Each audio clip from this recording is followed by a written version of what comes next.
అసలు శివుడు భైరవమూర్తిగా, శివుడు మంగళప్రదుడైన కారుణ్యమూర్తి సోమస్కందుడుగా, ఆ శివుడు నటరాజుగా ఎందుకు ఉండగలుగుతున్నాడో చెప్పిన మూర్తి దక్షిణామూర్తి. అందుకే ఈ మూర్తులన్నీ ఏం చేస్తాయో దాని విరుద్ధమైనటువంటివన్నీ దక్షిణామూర్తిలో ఉంటాయి. నటరాజస్వామికి ఇలా జుత్తుంటే దక్షిణామూర్తి జుత్తు ఇలా కిందకి వాలిపోయి ఉంటుంది. ఎందుకని? ఏమీ కదలకుండా తనలో తాను రమిస్తూ ఉంటాడు. అందుకే జుత్తు కిందకి వాలిపోతుంది.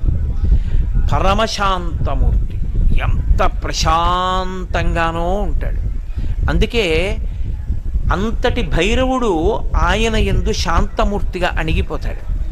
ఇంత వేగంగా కదిలే నటరాజస్వామి ఆయన యందు అణిగిపోతాడు. ఇంతటి కారుణ్యమూర్తి అయినటువంటి సోమస్కందమూర్తి ఆయన శాంతములోకి అణిగిపోతాడు.